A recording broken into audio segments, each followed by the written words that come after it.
Mic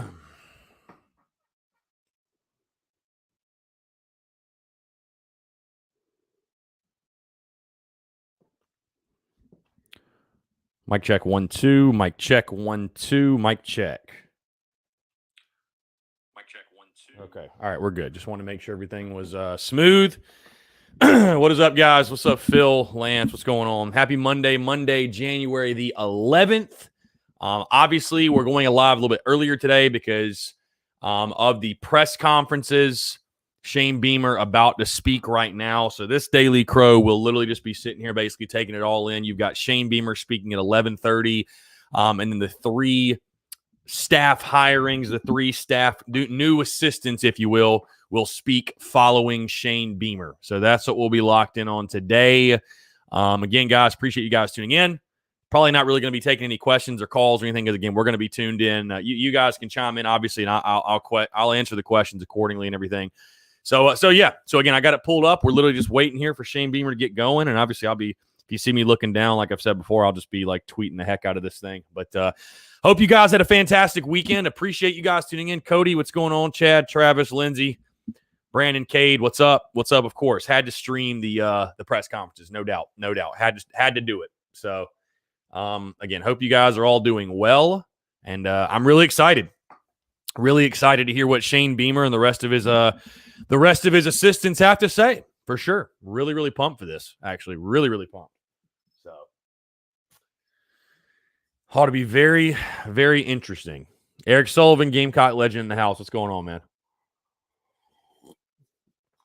Quick reminder, one thing I'll say, if you haven't done so, of course, check out the podcast out this morning, episode 356. Had a fantastic interview with Chris Smelly, by the way, guys. Former Gamecocks quarterback. What a conversation. What a conversation that was. You guys should check that out.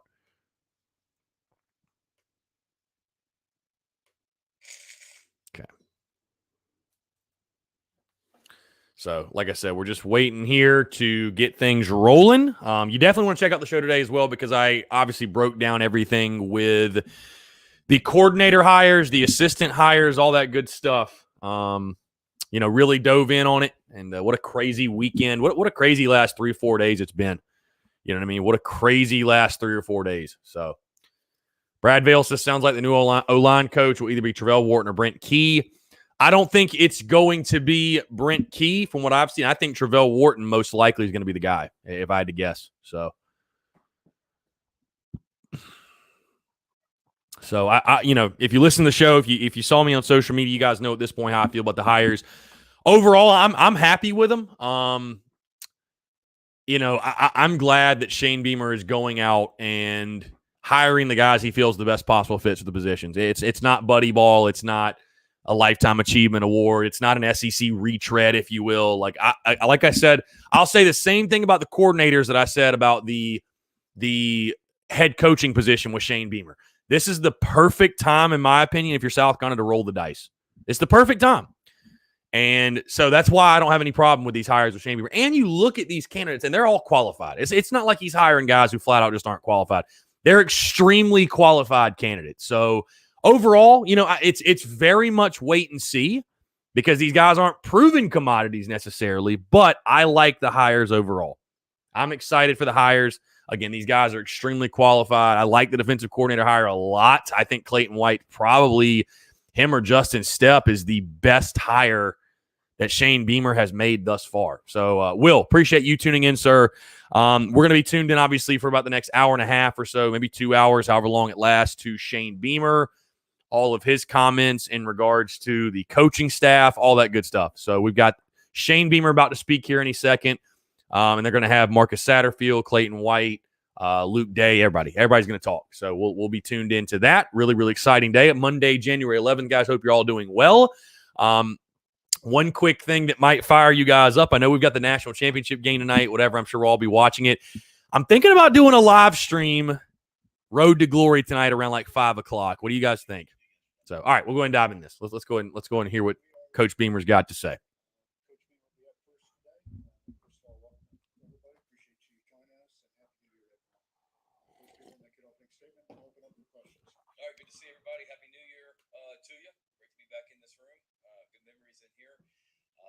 to a great start in 2021. Excited to be back. Our players are back in the building. Had an amazing team meeting last night. Everybody was here and accounted for that we expected to be here. Everybody was in there 10 minutes early and ready to roll. So it's an eager group that's hungry to get back to work, and that was really exciting to see. Obviously, today's our first day of class. So talked last night, it was more of an academic meeting, or was an academic meeting just to get acclimated for the spring semester. But great to have everybody in there and hard at work on 2021. I want to commend our academic support staff for the work they did with our players last semester and what we did as a team from a GPA standpoint. Really proud of them. And one of the core values I talked about when I got hired was competing in everything that we do, and that includes the classroom. And we're certainly doing that this semester as well, and excited about the start that we're off to this semester, and the group of guys that are back here with us and ready to roll. Continuing to do individual player meetings with all the guys on our team going forward this week. Started that before Christmas, and then the ones that I didn't get to before Christmas, we're finishing up today at 7 a.m. or 7:30 a.m. and had a staff meeting this morning at 7 a.m. and the majority of the staff is here, as you guys have seen, and got here quickly and ready to roll. So really excited about the group of coaches that we've added. Really excited about the strength coach that we've added. It's an awesome group of guys, and should have some more news here soon, I hope, on the remainder of the staff, on field and off field roles that we're adding to the program. But it felt good last night to be in there. Every team meeting that I've had so far has been not really my team as the head coach. It was Coach Bobo as the interim head coach for the first two team meetings that we had. So it was pretty awesome to be in there with the staff that I've brought in, with the 2021 team going forward, and cannot be more excited. Really, like I said a minute ago, pumped about the coaches we're going to talk about today. Really looking forward to you guys having a chance to visit with them and then meeting these other Guys, guys. the sound is up as much as it'll go. I don't know what to tell you. Real quick, obviously Clayton White is our new defensive coordinator. I've had a ton of Oh, you know what it is? Hold on. Over the years, his resume speaks for itself. Hold on, guys. My bad. I know what I did. Our defensive coaching I know what I did. Appreciate you guys calling me out. I know what I did. Bodies on the field. There's probably not a more talented defensive coaching staff in the country. Now, and I don't think we're done. Now let me know with the last assistant coach that we're in the process of trying to work something out with. He brings immense physical abilities as well. But when you talk about Mike Peterson, Tracy Rocker, and Clayton White, you talk about three guys that have done it at the highest level as a player. So I'm pumped about that. Now we got to bring the offensive staff along because we're not quite to that level yet from a skill standpoint. But he's a guy that has spent time in the NFL as a player. Obviously was a productive player in college, has ties to this area. Talked to a lot of people about him, and the first thing that every single person I talked to said was, you won't find a better human being in the country. And then I talked to a head coach of his, same thing. Talked to a former player, talked to an assistant coach, and that's the first thing that started with all of them. And finally, I just would have to call people and say, look, I get it. He's a great person. I need to know about him as a defensive coordinator, and talk to a lot of coaches that have been around him as a defensive coordinator that I trust and respect, and to hear them talk about him and his relationship with the players. I'm excited to have him here. It wasn't a slam dunk to get him here. I'm not the only head coach in the country that recognize what a elite defensive coordinator Clayton is.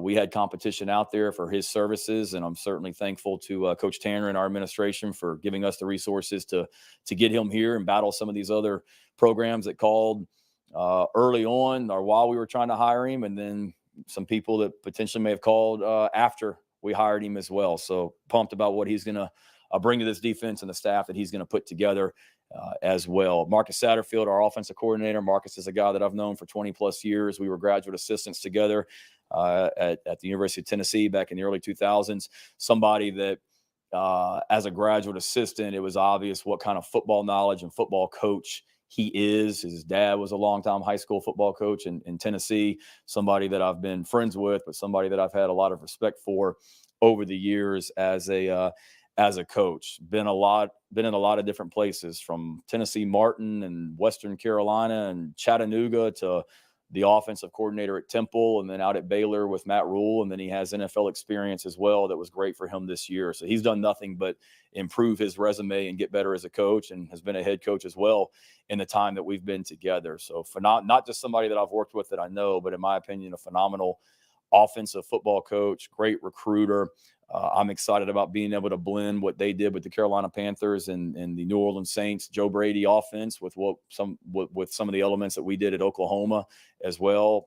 It wasn't just I know Marcus and let me call him. Obviously, I did my research on him, and I think you see from some of the things on Twitter that some of our former players with the Panthers have said about him the last couple of days. Tells you what kind of coach he is and what kind of person he is. And then the coaches that I've talked to, from Matt Rule, who I had multiple conversations with, to Joe Brady, who I talked to about this as well. It's pretty obvious the impact he had in Charlotte in his 1 year there, and obviously the other places that he's been as well. I like the fact that he's been a part of two rebuilding or not rebuilding, because I don't see this as a rebuild, but two programs that he went into with Matt Rule that weren't where they are now, talking about Temple and Baylor and the way they went from where they were when they got there to where Coach Rule left them is really exciting for me to be able to tap into that also. And then Justin Stepp, he's a guy that a lot like Clayton White and even Marcus too, but regardless of who I called about those guys, it all started about what a great person he is. And I've known Justin and known of Justin for a long time, since I was here before. Obviously, he's well respected throughout this state. That's obvious when I hired him, the amount of people that I heard from, high school coaches in this state, friends of mine in South Carolina, fellow coaches of other places that he's worked, high school coaches in Texas that we had relationships with, from Justin and I both recruiting that area, him for Arkansas and me for Oklahoma. So he's well respected across the country. He's not just a receivers coach that has ties to South Carolina that we're bringing home. He is an elite wide receiver coach, with the guys that he was able to recruit at Arkansas, the guys that he coached at Arkansas, and certainly did not want to lose him. And that was a battle to get him here that I'm thankful that we won. A great human being. Again, want to congratulate he and his wife, Brooke. They had a baby just recently, so it's certainly been a pretty awesome month for him. New baby, new job, coming home to South Carolina. And like all these guys that want to be at this place, believe in this university like I do, and understand what we can accomplish here in this football program. All of us are on the same page from that standpoint. They're hungry. They're driven.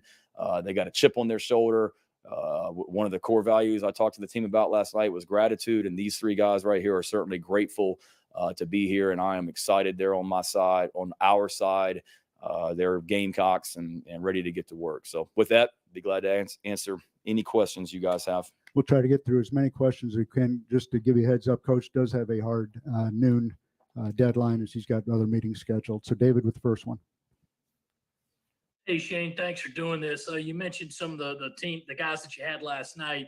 Two guys that opted out, Ortre Smith and R.J. Roderick. Were they at the meeting today? Were they part of the team? Yeah, I know there's a lot of guys you guys are going to be asking about, and I don't want to go through every single player on the roster. We're going to get you guys an updated roster as soon as possible. You got my word on that. I've had some great conversations with RJ, some great conversations with Ortre and his family, and don't want to get into every single player on the team that has been here. Are they coming back, not coming back? But we will get you a roster soon. But I have had some good conversations with those guys. Thanks, David. Josh Kendall. Hey, Shane. Can you walk us through a little bit how it went down with Mike and the transition in and then out? And now that situation is shaken out and you've got Marcus, how do you feel about the end point where you are now? Yeah, had good conversations with Mike Bobo when I got hired here. He and I met the day I arrived in Columbia, which I guess was the night after South Carolina played Kentucky, or we played Kentucky last November, December, whenever that was.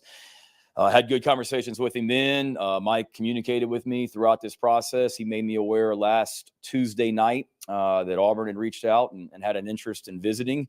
And we talked Tuesday night. We met Wednesday morning in my office. He kind of expressed where he was coming from with his thinking in regards to Auburn at that point. And I listened as the head football coach of South Carolina. And in the end, he did what he felt was best for he and his family. And as the head football coach at South Carolina, my job is to do what I feel is best for the University of South Carolina football program today and going forward in the future. And that's what I did. We wish him well, and have nothing but we wish him well. Mike Uva? Shane, for people that are unfamiliar with the hiring process in terms of finding a guy like Marcus Saterfield, I mean, I think some people instantly just think, okay, you know, this is a backup plan. But of course, you know, as a coach, you have your A tier, your B tier, and your C tier. Can you kind of explain to people like that process in terms of, you know, a situation that took place with Michael leaving and then having a guy like Marcus and just your comfortability level in terms of bringing him in? Yeah, great question. You know, I've talked in here before, and it's true. When I met with Coach Tanner and President Caslin and Chance Miller, we talked about kind of the guys at each position, tiers, ABC, guys that I wanted to keep in mind. And Marcus was a guy that I didn't put him on there at every single position, but he's a guy that I had listed. In my mind, he could be a potential offensive line coach. He could have been a potential tight ends coach. He could have been a potential quarterbacks coach. I mean, he figures in a lot of different places. You know, Matt Rule will tell you his value to that offense and that program at different places that he's been. So Marcus was a guy that I had in mind for a lot of different positions. And when I got hired, and he and I talked about this, I had a conversation with him after I got hired about, here's why I didn't hire you on this initial staff. It's my job as the head coach to get all the pieces to fit and the dynamics to make sure they fit. And really excited about Eric Kimry and Des Kitchings and Justin Stepp and where we were at that point. But Marcus was someone that I always had in mind, that I always knew I was going to hire here at South Carolina. So when the situation with Coach Bobo was resolved, that was a easy phone call to make. Was not a backup plan by any stretch of the imagination. It's someone that I've wanted to hear all along, and thankful that it was able to work out in the end. And again, that's not because I've known him. I know him, which I know what I'm getting from him. And he's a no ego.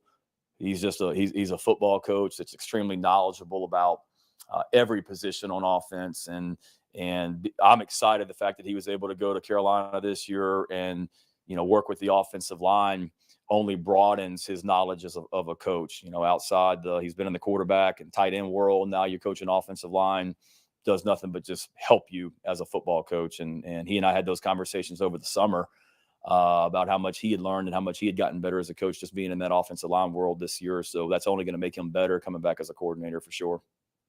Colin Taylor? Ethan, you kind of mentioned the analyst role, the off the field stuff. Do you know what that's going to look like, and kind of how you plan on structuring it, and what's been the response to the people you have talked to about filling those spots? About some of the analyst roles you said? Yeah, analyst role. Yeah, been good. I meant this before, and I said it in the first press conference, and nothing has changed. Is the amount of interest in positions here have been strong and is strong, and it's the same thing for those roles as well. So Clayton and I, we left the office last night late, and he came over to the place where I was staying, and we sat down and talked for a while, just kind of about some of those roles and guys he had in mind, guys I had in mind. You know, the whole fit, that dynamic with analyst roles, graduate assistant roles, it's all got to fit with the staff dynamic and who's coaching what and where we need to get guys in at. So there's certainly qualified guys out there. There's a lot of former players that I'm interested in that have interest in this position. And we're just working through that offensively, defensively, and special teams wise to make sure it's the right fit. And not to change the subject, but along those lines too. And I said this when I got hired. I mean, I could have gone out and hired 10 name head coaches 24 hours after getting the job at South Carolina and had the staff done with. And I didn't. And that's because I wanted to make sure I had this thing right, get the right 10 guys in here. Have I possibly made a couple of mistakes along the way? I'll be the first to admit that. But I want guys that want to be here, not just going out there to hire some guy that has a fancy name because he's got a famous last name or because he's coached in the SEC for 20 years. There's plenty of examples of guys like that it hasn't worked out for a lot here recently. I want football coaches. I want great recruiters. I want great people. I want people that are hungry and driven and believe in this place like I do. And I've had a lot of conversations with people, and I know you guys will have a chance to meet with Luke Day, our head strength coach, at some point soon. Just a dynamic personality. I had conversations with close to 10 strength coaches over the last 2 or 3 weeks. And I hope Steve Fink doesn't get mad at me, since this isn't really his press conference today. We'll talk about Luke at another time, but just to make an example, I had a bunch of conversations with some great strength coaches, sitting strength coaches in the Pac-12, Big 12, ACC, SEC, and the NFL, and all qualified guys, all guys that are great strength coaches. But I just couldn't put my finger on a guy that I said, you know what, that's exactly what we need. And I spent 90 minutes on the phone with Luke and was convinced as soon as I got off the phone. I tried to get him to stop talking because I wanted to just get him to shut up so I could offer him a job. Like during the 90 minutes, I was that sold on him. And he's passionate about this place. You ask our players that met him last night in the team meeting. He wants to be here. I couldn't be more fired up about him. And, we'll save the Luke Day info for whenever we talk about Luke. But those are the guys. That's an example. And I feel that way about these other guys as well. And then I'm not naive. I mean, I hope we win a lot of football games here and guys have opportunities to advance their careers. But we got a bunch of guys here right now that want to be here, which I'm excited about. Sorry, Steve. Greg Hadley. Hey, Shane, just looking at the state of your quarterback room at the moment, do you anticipate maybe looking in the transfer portal or maybe even looking on the roster to help fill out that room? Yeah, we're kind of evaluating everything. So Coach Saterfield and the offensive staff, we met this morning as a full staff at 7 a.m. We met, and then we broke up offensively and defensively, and we've been meeting each staff separate, just kind of going through our current roster, the recruits that are out there, potential transfers, going through every single position and trying to figure out where we are. And we've been doing that before those guys got here. And one like we just started it today, but we were trying to get Justin and Marcus and Clayton up to speed on where we are as a team. We're trying to improve the competition and the depth at every single position that we have on this team. And I wish we had unlimited scholarships. We don't, but we'll be creative and certainly going forward, do everything we can to get those numbers where they need to be at each position. And quarterback's no different than any other position. It's got to be the right dynamic if we add to that room. I talked to the guys in the first team meeting and talked about it last night. We always want to be about competition and competing in everything that we do. And that's no different when it comes to positions on the team too. Gene Sapakoff. Shane, you just said a few minutes ago you didn't think this was a rebuild. What do you consider it? And also, everybody talks about you and your dad and the impact he's had on your career. Can you speak briefly as to what impact your mother has had on you and your career? Good, smart man, Gene. I don't see it as a rebuild. I mean, Coach Tanner talked about it in the opening press conference when I got hired here, that this is not a rebuild, and it's not. I mean, I don't know what you call it. I call it I wake up every morning long before the sun comes up, and I cannot wait to get in this building. It's been kind of lonely here without the players. It's more energy than ever with the players in here today, and whatever you want to call it, it's a strong desire to get my butt in here early in the morning before the sun comes up. I leave here late at night after the sun's gone down. I don't do much of anything except sit in my office and try and make this program better and get around this building and make it better. I go back to the place that I'm staying. I text recruits, talk to recruits, and then I go to sleep. And I'm eager to start that process again each and every day and just go to work. And the results will take care of itself from that standpoint. And then my mom, I mean, how long do you have? She's unbelievable. A coach's wife, that unbelievable mom to my sister Casey and I. She was the one. Obviously, when your dad is a football coach, there's a lot of time that he's at work and away from you. So she was the one that was taking me to all my sporting events growing up. She was the one in high school that was traveling all over the state of Virginia to wherever we played. Has never missed a game. I talked about it in the opening press conference. To this day, no matter where I've been, I coach a game and I come in off the field.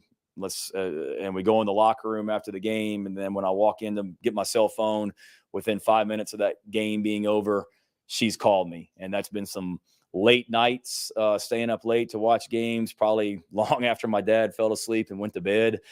She was up late waiting and always called. And I can't say enough about her. Awesome coach's wife, awesome mom, and extremely loyal and supportive of our entire family. And my dad would tell you the same thing, about her as a coach's wife. Thank you. Rick Henry. Hey, Shane, good to see you again. You too, I was Rick. wondering, what kind of message do you have for Gamecock fans? Some of them may be getting a little nervous when they see the number of players who are transferring out of the program, and just wondering when everything is going to settle down and they can feel a little bit better about the state of the program. Well, I'd hope they feel pretty good about it right now. I mean, I see some coaches that have left some really good jobs to come here and be a part of this thing. I see some players that we'll talk about later, that have left pretty good programs to join this program. Certainly, when I got hired, didn't want to lose anyone, but knew it was part of it. I mean, University of Oklahoma, they just won their 5th or 6th straight Big 12 championship, and they got guys jumping in the portal. It's just part of it. It's college football nowadays, and guys are looking for better opportunities. And I understand that the guys that have left here, they did not come to South Carolina to play for me. They came to play for another coach. And I knew when I got hired that was going to be a possibility, and had conversations with those guys, and it was, respectful conversations both ways with the guys that left. And all I know is we got a bunch of guys on this team right now that we're in a team meeting last night, 10 minutes early, ready to go. Had one of our prominent players on defense yesterday texted me yesterday morning, said, Coach, can I meet with you at 2:00? And I'm like, oh gosh, what's he wanting to meet with me about? And all he wanted to do was just come hang out in my office and watch the NFL playoff games yesterday. So that's what I see. I see a lot of great coaches that are excited to be here. I see the way the staff is coming together. I see the group of players that are on this team and the energy and excitement they have. I walked in the building this morning at 5:50 a.m. I walked inside, and there were 2 of our players that were already in the weight room lifting weights and had long been at it at 5:50 in the morning. It's a hungry, excited group of guys. Are there potential things that could happen down the road? Sure. I mean, I understand. I'm not naive and think that everything's going to be perfect. There's going to be ups and downs, but we're just continuing to move this thing forward. And the other thing is, it's January, whatever this is, 10th or 11th. Like, yes, I've been on the job for a month, I guess it is. Normally this time of year in college football, every college coach in the country is at the AFCA coaches convention. They're sitting around, they're hanging out. People are interviewing for jobs. People are trying to get jobs. People are getting hired, fired. The NFL just made changes last week. Like, I know there's a sense of urgency because the staff's not complete, but I only get one opportunity to get this staff right. And I've learned and made some mistakes for sure, and doing my best to not make those same mistakes. I'm very, very thorough on the people that I want to bring into this program. I talked to Matt Rule for a long time last week, and one of the things he told me, he said he got hired as the offensive coordinator at Temple. Or excuse me, he got hired as the head coach at Temple. Coach Rule told me, and before spring practice, the guy that he hired as his offensive coordinator bolted and went somewhere else. He promoted Marcus Saterfield to offensive coordinator. He went to Baylor, hired an offensive coordinator that he didn't have a relationship with. Before spring practice, that guy bolted, hired somebody from within. Both those guys that he promoted were still with him on the Carolina Panthers, and his whole thing was take your time, get this staff right, and that's what I'm certainly doing. And sure, I see guys leaving. Do I wish nobody had left? No, but we wish them well. I'm excited about the guys that are here, and we're working each and every minute of each and every day to continue to improve this team with the coaches, the staff, and the players that are here and will be joining us also. Phil Kornbluth. Hey, Shane, good morning. Hey, Phil. A flurry of quick questions for you. Are you Questions or question? Questions with an S. Are you confident the other coaches you retained are all now committed and set? They will not entertain any other outside overtures for other jobs, number one. Number two, what on-field position will Coach White handle? And number three, with Bobo leaving and Colin Hill apparently leaving as well, have you had any conversations with Ryan Helinski about the door being open for him to return if he's interested? Thanks. You got 4 while you're at it, or are you good with 3? That's good. That's good. I got to go to breakfast. Let me back up. Ryan and I had a great conversation when he called to tell me that he was entering the portal. We've exchanged some text messages since Coach Bobo left, and I'll leave it at that. So Ryan and I had a great conversation. I was back in Oklahoma when he called me to tell me that he was entering the portal, and we've communicated by text a couple times over the last week. Coach White, as far as the way we're setting up the defense, a lot of that will depend on how this last hire, the direction that we go. He and I have had multiple conversations. I'll let him talk about that if he wants to when you guys meet with him here in a minute. And as far as the other coaches on the staff, I mean, if somebody calls and offers somebody a head coaching job in a week where they can triple the salary they're making right now, yeah, there's a chance that somebody could leave. Sure. Do I think that they're going to be leaving for other jobs? No. I mean, I hope not. But as you guys see, it's part of college football. It happens. I met with the staff last week after Coach Bobo and Will Friend left, and just talked about that. I make sure they all understood that I chose them. I wanted them to be here, the guys that were left in that room, and that I wanted to go fight with them. That are there obstacles here? Are there challenges right now? Sure. Like when you get hired as a new head football coach in the SEC, it's not because things are great. There's problems. I don't want to hear like what the problems are. Like, tell me the solutions so how we can go attack this thing and get it right.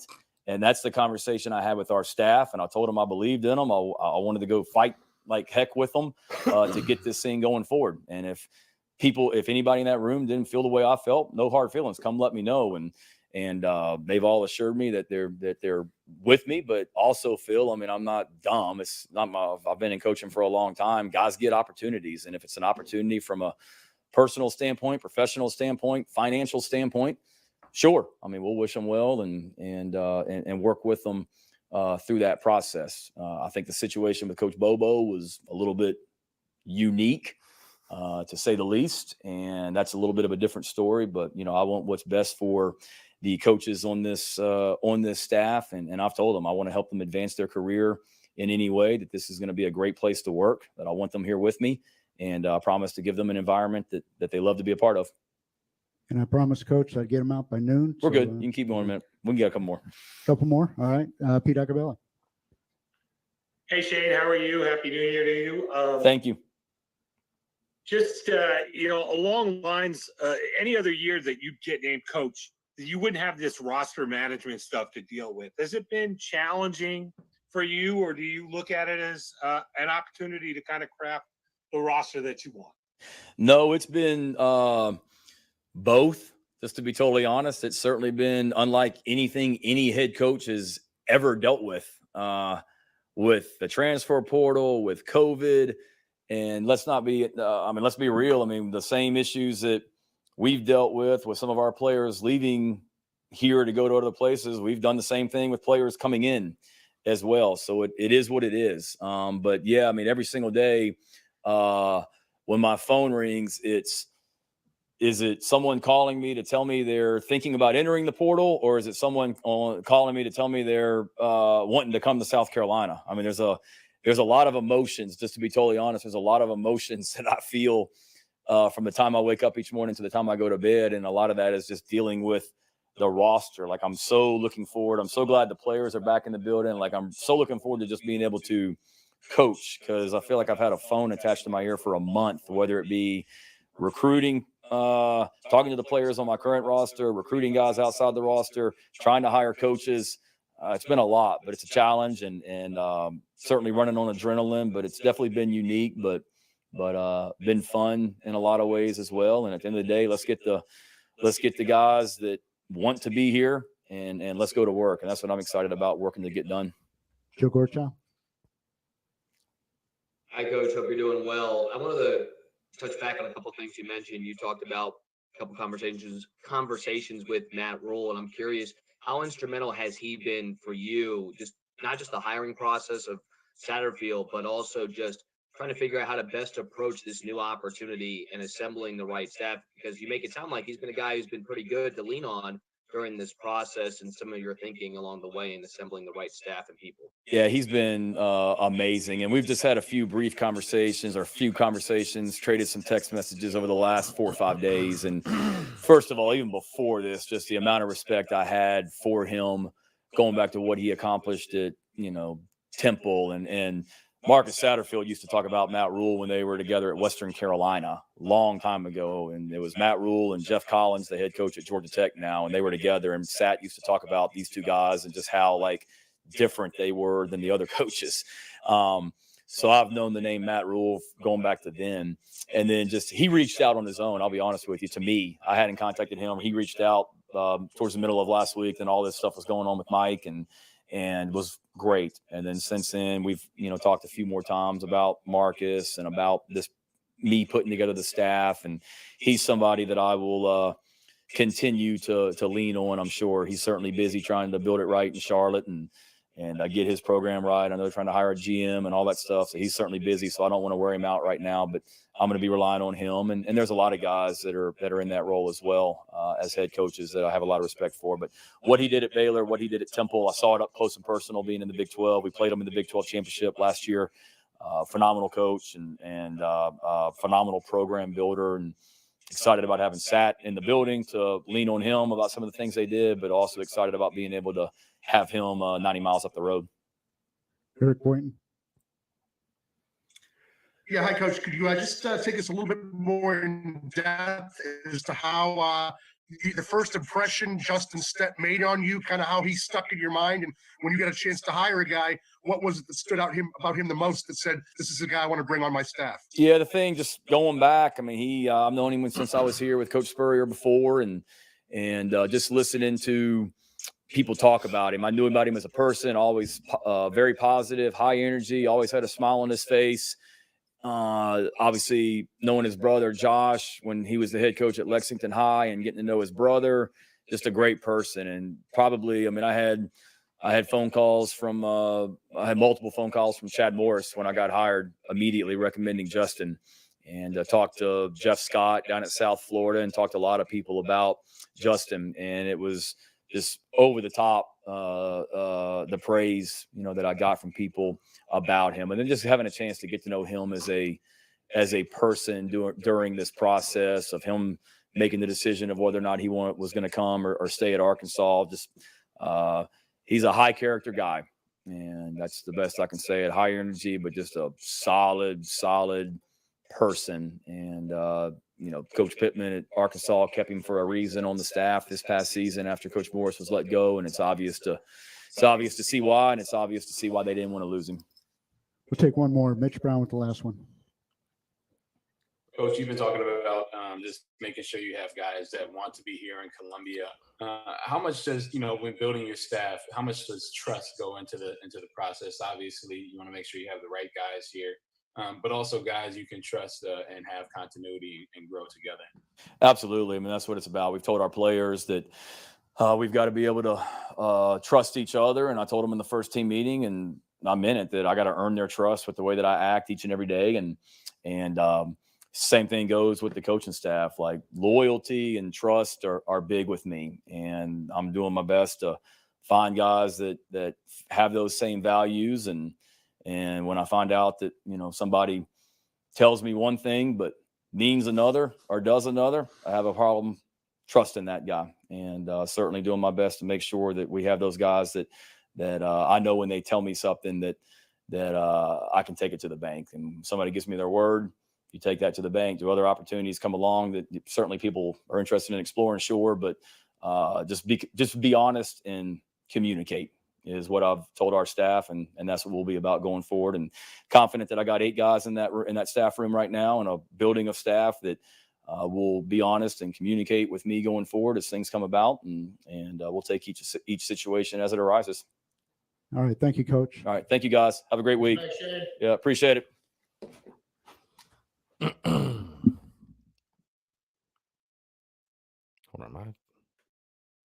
Hold on, am I unmuted now? Okay, I don't know what happened. I didn't mean to do that.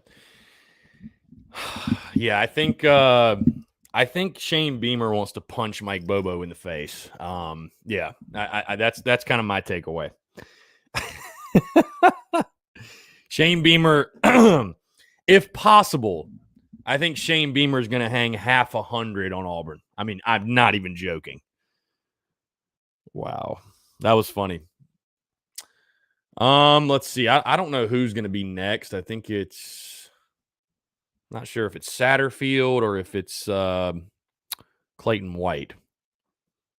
I said Luke Day, by the way, that we'd hear from Luke Day. We're not going to hear from Luke Day today. It's both the coordinators and Justin Stepp, I believe. All right, next up will be So, all right. Clayton White, defensive Clayton White. coordinator. And we'll open up for questions for him. Please introduce yourself to him so he starts putting a face with a name. Yep. David with the first one. How's it going, Coach White? David Cloninger with the Charleston Post and Courier. Welcome to Columbia. Just how did this job come about? Coach Beamer said that you were kind of in demand. So what made South Carolina stand out as the place you wanted to be? I got you. First, I want to obviously start out without a doubt thanking Coach Beamer for showing the interest in me as a defensive coordinator here at University of South Carolina.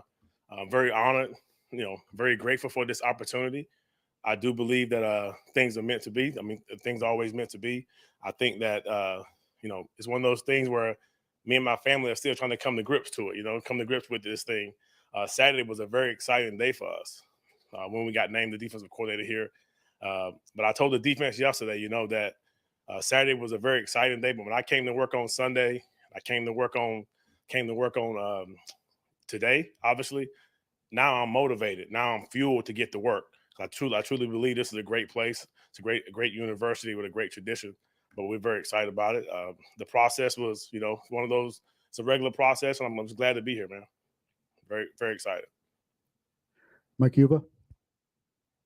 Like, I know fans, they always get excited about this, but as from a coaching standpoint, obviously you have a past of doing a 4-2-5 defense, but kind of just talk to me in terms of what you've seen from the film that you probably have watched on South Carolina through your interview process and what you kind of envision in being able to run for a base defense. I got you. So, trying to figure out the base defense before you actually see your players is kind of difficult to do. But obviously, my history, my past has been an aggressive version of a 4-2-5, a very multiple version of a 4-2-5 defense where, what we're able to do, whatever we need to do and adapt to our talent that we have. Every single week, your defense is not going to be a different defense, but things may have to adjust and things may have to change. But for the most part, we base out of 4-2-5, and sometimes it may start out the game in a 4-3 or 4-4 or a 3-4 defense. But it's a multiple aggressive scheme that allows our players to play fast. It allows our defensive line to attack up front.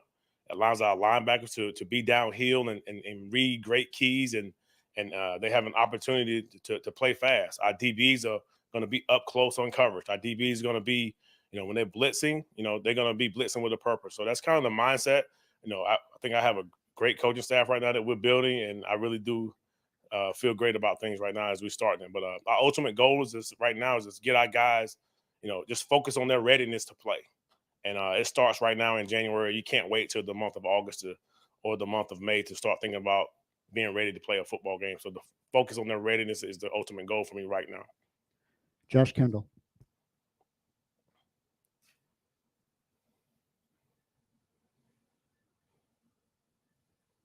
Josh, you're on mute.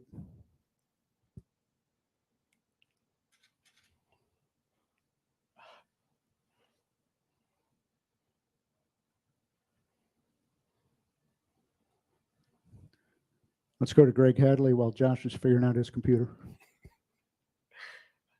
Hey, Coach. Greg Hadley with the State Newspaper.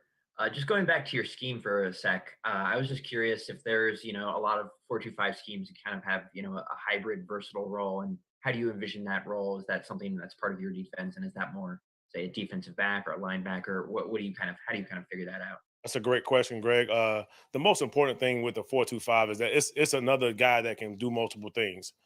So as we're going through the process right now, evaluating the roster, I'm asking that question: Can he run? Can he hit?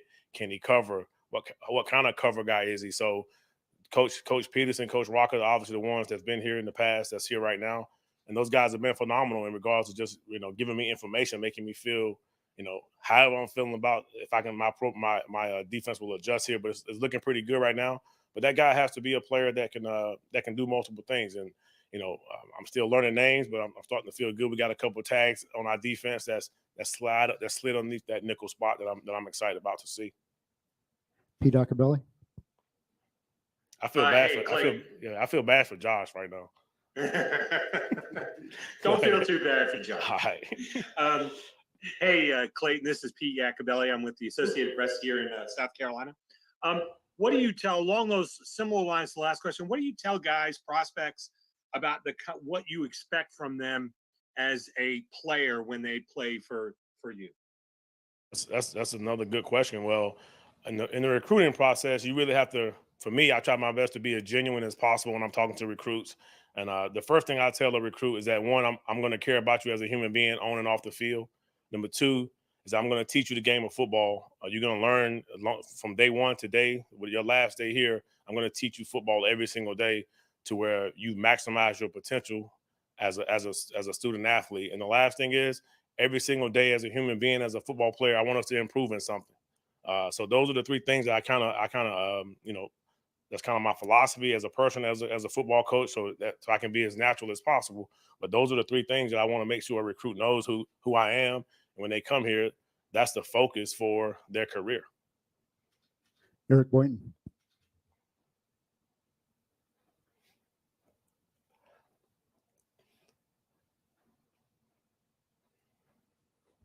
Eric. All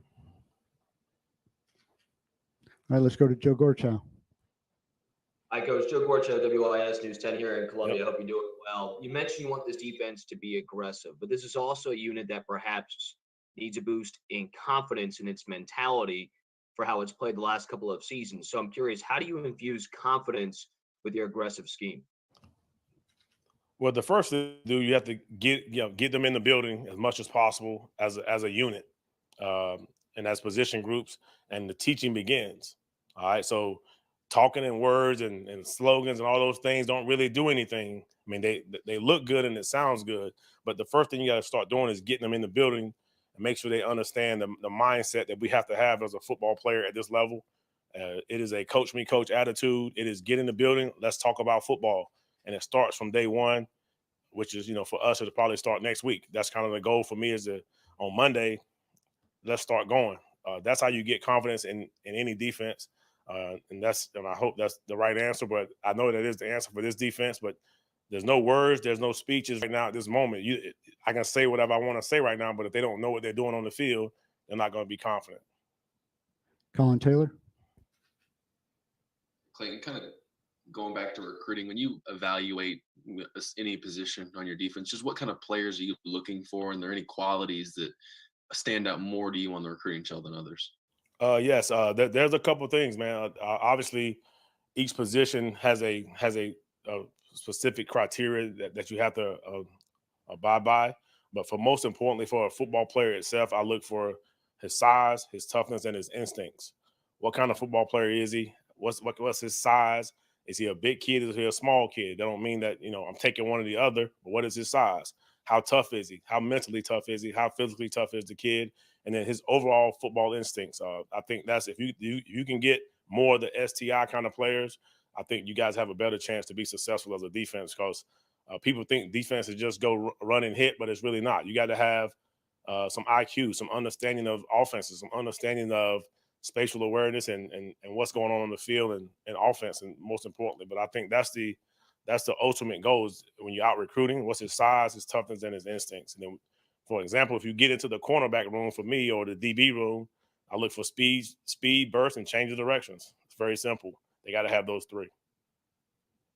Mitch Brown. Coach, obviously, you're coming from the Conference USA, where there's a lot of mid-major schools and FBS schools, or schools that transition from FBS. When you look at the offenses that you had to face, and guys like Mason Fine and North Texas and Old Dominion and UAB over the years with those prolific offenses, how do you feel like it's prepared you for the jump up to the SEC? That's a really good question. I truly believe that going against some coaches like a Lane Kiffin, Doc Holliday, the coaches at UAB, like you said, I think just going against those brains and going against those coaches and their style of play, definitely prepared me. Those guys have made me a better coach. That was one of the last few things that I said to Lane Kiffin on the field when we played him. I said, you made me a better coordinator over my career, just going against you and how you call plays. And we had some battles. He was a tough opponent, but I think Conference USA got a person like me way more ready than what it may seem. Phil Kornbluth. Okay. Hey, Coach. It's Phil Kornbluth, Sports Talk Media Network here in South Carolina, and welcome to the Palmetto State. Absolutely. Just a couple of quick things. Have you given much thought as to which position you plan to coach? How much input will you have in hiring the last assistant on the defensive side? And as far as you personally on the field, coaching a game, do you like to be on the sideline, very much hands-on, or do you prefer to be up in the booth? And in your mind, what's a good day on defense outside of a shutout and not allowing a yard? What's a good day on defense? So to start out with the coaching staff, obviously it's everything we do is a collaborative effort here. Everything's a team first type of mentality. Obviously the defensive staff, me and Coach Beamer and myself will select the final candidate for a position here. Can't really go into that right now, but and then based on who that person may be, I'm a flexible coach. I play linebacker in college and in pros, and I've coached DBs most of my career. So very confident in coaching either linebackers or secondary. The second part of your question was, can you repeat that second part, please? Yes, as far as do you prefer to be on the sideline, hands-on with the guys, or up in the booth? So once again, that really depends on the next piece of our hire, and I really make that decision based on once I get to know the coaches, meaning who if there's another coach who's never been in the box and vice versa, I would obviously sacrifice whatever it takes. But in the past, I've been on the sideline coaching the defensive backs and obviously calling the plays and making sure that everything was good. And I had another guy up in the box who's kind of like my second eyes, who just got promoted to the defensive coordinator at Western. John Whittle. Hi, Coach. John Whittle from thebigspur.com. How much film have you watched on this defense? And is there anybody or a couple of guys who you've watched who will be back who have kind of caught your eye? And with that in mind, JJ Mbare, I think, just announced that he'd be back. What have you seen out of him and probably some limited viewing? Very limited viewing, like you said. I mean, I've studied South Carolina defense in the past. Some of the things that the defense presented, I kind of liked. So I've seen the talent up front. That's where my eyes were set at. Obviously, they had DBs in the past. I have not had an opportunity to study each player's specific traits, but I've definitely watched some of JJ's film, and that's the guy I've been the most impressed with. I've seen him the most in the building so far in my 2 days here. That's definitely part of the plan. I can't wait to evaluate each individual, who they are on the field. Rick Henry. Hey, Coach, welcome to Columbia. Rick Henry, WIS-TV. When you were describing what you're looking for in a player out on the recruiting trail, I was just wondering, does that sum up the type player that you were in college and in the NFL? And also, when you look at your coaching stops, which stop or which experience really played an important role in formulating the way that you approach your job? Yep. So the very first question, I'm not quite sure. I know I had fun on the football field. I was a smart player who played multiple positions. I was a high school quarterback. I was a college safety and a college linebacker. And I was an NFL special teams player. So I kind of consider myself. I didn't have the size, but for my size, I was tough and I had instinct. So I feel like I fit that mold. I didn't last that long, but I feel like I fit that mold. And the second part of your question. Can you repeat the second part of your question? Y'all killing me with these two questions, man. Okay. When you look at your different coaching stops that you've had, is there one in particular that really plays the most important role on how you go about your job now, or just your defensive philosophy? So from a coaching style standpoint, I had some big time coaches who were very active in my development as a football coach. My first job, I was hired by Matt Rule and Jeff Collins. So that's immediate impact on your coaching career right there. Two guys. A guy by the name of Scott Shaper was very active in my development as a football coach. And then as I got into my career, I think the best thing that I've done is two things that I've done that I feel that I use every single day. Is one, I was a special teams coordinator for almost 7 or 8 years. So that's your first opportunity to get up in front of the team and present yourself and show your leadership skills. And then the second thing that I did that I think is very gratifying is I coached running backs for 2 seasons at the University of UConn. Just being on that side of the ball and seeing what defenses do, seeing what defenses like to do, and how you can attack defenses is the only reason I'm standing here today. I truly believe that. But obviously, every stop has been great. Obviously, WKU is my first time calling plays and being a coordinator. Obviously, that was a major impact, the reason why I'm standing here. But the ones that you guys may not have known about were those other ones, besides the obvious. Michael Espy. Hey, Coach. Michael Espy from ABC Columbia here in town. I don't think we saw many defenses that were just great this year. Offenses have set records now for the last, 10, 15, 20 years. It's been a trend that we've been seeing.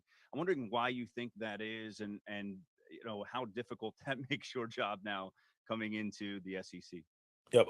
Offenses definitely have taken a step, towards up a little bit. I think some defenses are catching up, and that's kind of our goal as an offseason as a defensive staff or defensive world.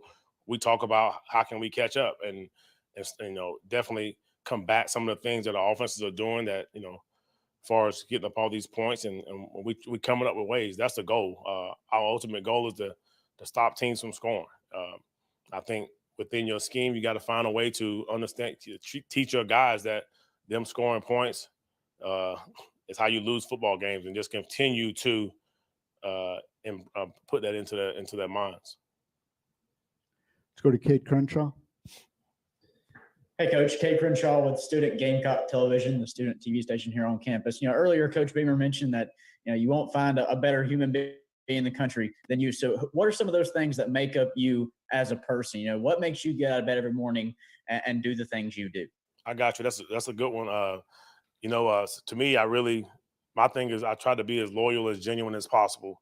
Because to me, I think if I just do that, it's got me here, being who I am. So being honest with everybody, trusting people, and just being responsible and just being a grown man at the end of the day. Just do things right all the time, every day of your life, and good things will definitely come back to you. I think those are the main things that I kind of focus on, that make sure that, I respect everyone and just being loyal and just being who I am. Nothing really special, but I appreciate that. That's a great compliment from Coach Beamer, but that's really what the focus is about. Colin Taylor. Yeah, Clayton, I guess you've mentioned that 4-2-5 scheme and whatnot. I guess when you judge a defense and the progress it makes and how efficient it is, what are some stats that you look at? What are some metrics that you really lean on to see whether or not you're being effective defensively? The first thing is, did we win the football game? All right. Did we win the football game? First thing. Second thing was, how many points did they score? All right. How many turnovers did we get? And how were we on third down and red zone? Those are the 5 things for me that I kind of like, my eyes and my mind go right to at the end of the game. And that lets me know, kind of if we had an opportunity to win, that lets me know if I gave the team the best chance to win. John Del Bianco. Hey, Coach. John Del Bianco with thebigspur.com. You're a North Carolina native. You spent a lot of time coaching in the state of North Carolina. I'm curious, how excited are you, to kind of get back to this region? And what's your recruiting history in recruiting the state of South Carolina, which has been pretty good to the Gamecocks on the defensive side of the ball? Definitely glad to be back in the Carolinas. It was kind of funny yesterday. I got a couple of text messages when it says "Welcome home." Everybody was like, "Wait a minute, you're not from South Carolina." But if you look at the big picture, the Carolinas are just one big old thing. But I'm definitely excited to be here back home, as they want to call it. But as far as recruiting in South Carolina, I would say probably 8-9 years in the state of South Carolina of total recruiting of all my stops. So we all know this is a talent-rich state that definitely produces some big-time college players and plenty of NFL football players. Scott Eisberg. Hey, Scott Eisberg at Channel 4 down in Charleston. Saw a tweet yesterday from Stephen Duncan's dad saying basically, what you sent him when Steven broke his foot, and said that that's the kind of man that Gamecock football is getting, or something to that order. Is that the kind of guy you are? Are you kind of the compassionate coach, or are we going to see you on the sideline just chewing out guys and in their face and rough and tumble on the sideline? I guess that tweet, I kind of didn't. I forgot that I did that. That definitely, touched me a little bit when I saw it. I was like, wow, that you never know when you do something like that what it's going to mean for someone and them. So obviously, when Steven got hurt, and Steven was one of my favorite players on the football team at the time. I don't know what it was. I just love Steven Duncan. And then my son, I asked him one day, "Who's your favorite son?" He said Steven Duncan, and we never had that conversation. So when Steven had his surgery, I just felt like it was the right thing for me to do, is to reach out to his father, just let him know that we were thinking about him. But I think that's so far as that's really who I am, So you never know. One of these days, I'm probably gonna be texting one of you guys something random one day, and hopefully we build that great relationship to where, make sure we understand this is college football. This is the life we chose, and you never know what's going to happen. Last question goes to Eric Boynton.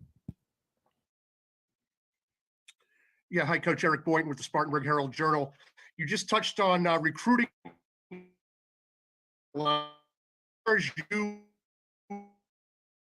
You kind of almost a dream in North Carolina, and especially in Southeastern Conference. Is this kind of like a perfect storm for you? Eric, a lot of your question was kind of broken up. I'm going to ask you, did you ask me was this like a dream stop for me? Yeah, just did you always have an eye on maybe getting back to the Carolinas a little closer to where you're from and where you went to school, and how important is that for you as far as part of taking this job? Yep. To be honest with you, I actually left my alma mater to go to be the DC at Western Kentucky. So just being close to home is kind of really not always the goal. It's always about the next opportunity and the next challenge for my coaching career. Is that going to help me become a better football coach and help a program win? And the fact that it was in the Carolinas was definitely a bonus piece, icing on the cake, as you would say. Obviously, it's a great university. One, it's a great conference. Two, then obviously the location was a huge thing for me and my family. We still have family in the Carolinas. My wife is from Florida, so that puts us closer there. We have a home in North Topsail, North Carolina, so that puts us closer there. So it was perfect. It was unbelievable. Like I said, we still coming to grips to it as a family.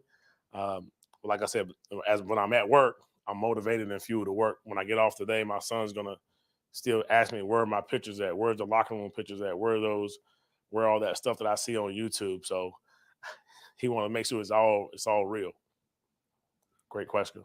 All right, thank you, Coach. Thank you guys very much. I look forward to meeting the rest of you guys the rest of the season and the spring. Good luck with everything you guys decide to do. Thank you. Thanks, Coach. Thank you. Thank you, Coach. Good luck. Thank you.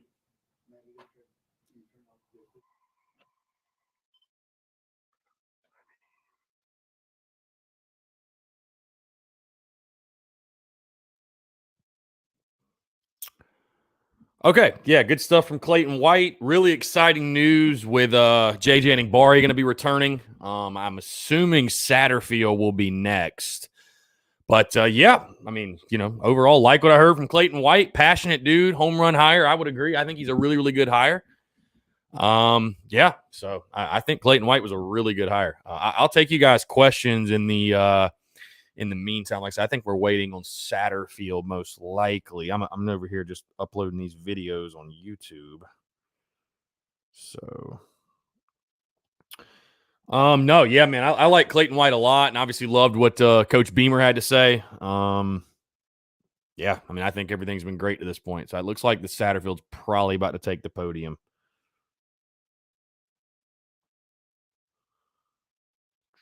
Let's see.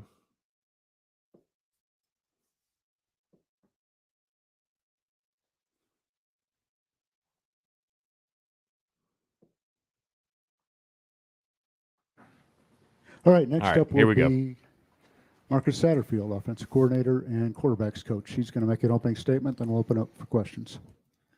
How y'all doing today, guys? Excited to be here. It's been a whirlwind since the middle to the end of last week to to getting here on campus yesterday afternoon in time for the team meeting. Really excited for this opportunity. Really excited to be back with Shane. When we stopped working together 20 years ago, we didn't think it would take this long to get back together. Excited to be, back in what I really love, the SEC, and a great university like South Carolina. So, with that being said, I'll take any questions y'all have. Michael Linana's got the first one. Hey, Marcus, Mike Lunana from the state newspaper. You were just talking about your relationship with Shane 20 years ago. I mean, what was that relationship like then? Who is he like then? Who are you like then? And how have you guys evolved since then, now that you're back together? I was a little nutty, I'm sure, and I still am. And Shane's always been the same. You could tell Shane was built to be a head coach, being around his dad. He always kept me under control and kept me out of trouble when we were GAs and made sure I was staying straight. The cool thing about Shane, I think, is he's probably gotten me 3 jobs in my lifetime. Like ever since we worked together, he's made calls and reached out to people to help my career. And, one thing I've always said about Shane is how hard he works. And sometimes, having the last name like Beamer opens doors for him. And I think he works really, really hard to prove that he's gotten everything he's gotten, not because his last name is Beamer, but because he's a really good football coach, steady football coach that works his butt off at everything that he does. So I'm glad that he's gotten this opportunity and we get to do it together. Dick Cox. Coach, I'm Dick Cox with Lindy Sports and Cox Sports Broadcasting. What is the most important thing you want people to know about you? That I'm going to bring a lot of energy, a lot of positive energy. I'm going to invest in the kids. I got to coach offensive line last year in Carolina, so that I've coached every position on the field on offense. I think so I bring a lot of flexibility from that standpoint, but I want people to know that we're going to play an exciting brand of football, that we're going to have a lot of energy. The kids, when they come on campus and see our offensive staff and how our offense puts what brand we put out there, and they see us practice when they can come get on campus again, it's going to be something that they're going to want to be a part of. And I think, first, last and foremost is just the fact of how much I'm going to put into this and make sure that, University of South Carolina Gamecock fans are going to be proud of the product that's on the field. Mike Yuba. Hey, Marcus, Mike Yu from Watch Fox Sports. Can you kind of explain this process in terms of talking with Shane? Because obviously you guys have a history, and I think some people, they see the hire on Wednesday night. Can you kind of explain kind of like what was going on in terms of the last couple of weeks and when Shane actually first reached out to you? Because it seems like it wasn't just on that day to hire you as the offensive coordinator. We'd talked a couple of times. When he got the job, I was really excited for him, and I was perfectly content in the NFL doing what I was doing, and I was telling him, like, I'm not calling you for a job. I'm just calling to congratulate you.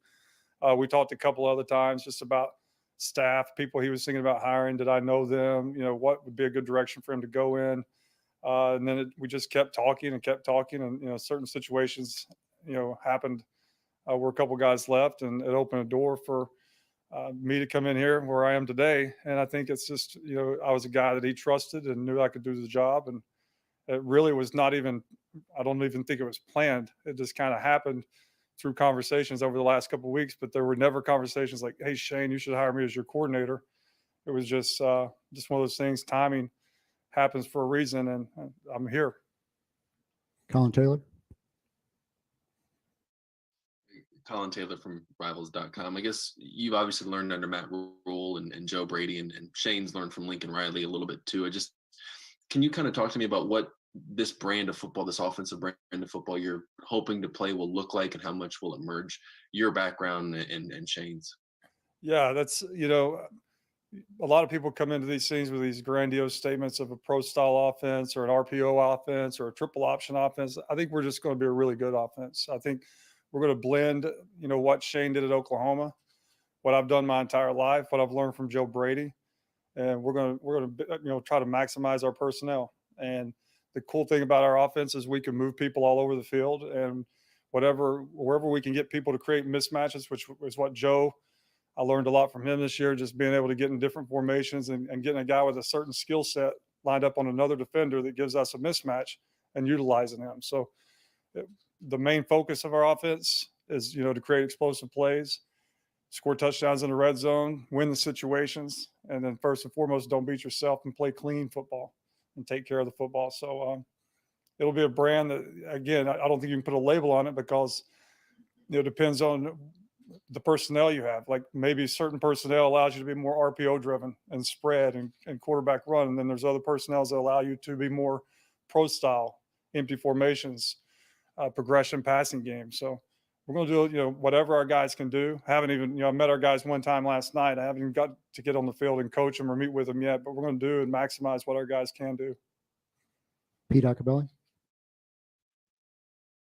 Hey, Marcus, this is Pete Iacobelli. I'm with the Associated Press here in South Carolina. Welcome. Do you, you talk about the players and you haven't had a chance to meet them or coach them yet. As far as the quarterbacks go, there don't seem to be a lot of options in that room yet. What do you expect out of your quarterbacks, and how do you see that group evolving as you get deeper into this job? I think, it's amazing with Luke. When I was at Baylor, we were evaluating quarterbacks, and it's 2018, and he was still in high school. And I remember reaching out to him on Twitter and messaging him on Twitter when I was at Baylor to come full circle now. And I'm at a team meeting and I'm talking to him, and I was like, I don't know if you remember, but I was actually messaging you on Twitter, and that was kind of a cool little deal. But between him and Colton and Connor, I think that we got three guys in there that at least can start the competition. Everything that we do offensively is going to be revolving around competition. So there's a room that guys are going to be able to come in and compete and try to earn the starting job. I really like what I've heard so far about Luke, his leadership skills, his competitive spirit, his ability to do a bunch of different things. Really excited about Colton. Got to meet him last night. He's been here for a week. And so, this is all new for him as well. I think, they all give us a chance to do some things on offense, and we'll start from there. You got to have a starting point, and that's what we've got. And we're really excited about it. Hill McGranahan. Hey, I'm Hill McGranahan with the South Carolina 24/7 site, BigSpur.com. I'm just curious how familiar you are with some of the other offensive personnel. Have you been able to watch much film or tape on any of those guys? Yeah, I don't like to say a lot of names, especially when I'll need to look down to make sure I'm saying the right names. But I can just tell you right now, really excited about the backfield, about our halfbacks, our running backs. I think we can have a lot of productivity there of guys that played last year and guys that are coming off injury. I think that we're going to have a chance to be dynamic.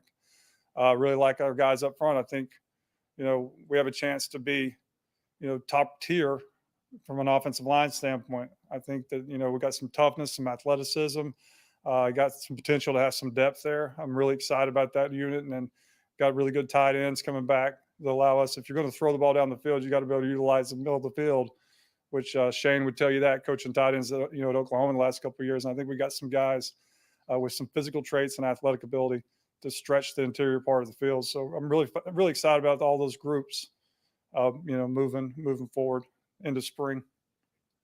Phil Kornblut.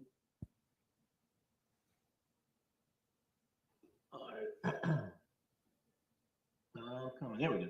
Hey, Coach, it's Phil Kornblut, Sports Talk Media Network here in South Carolina, and welcome to Palmetto State. You actually beat Shane to the head coaching room with your 2 years at Tennessee Tech.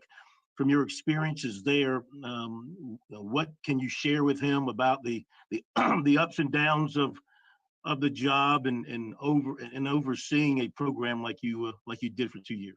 I think Shane's on point already. You can't be emotional. You can't make decisions on emotion. Invest in your players.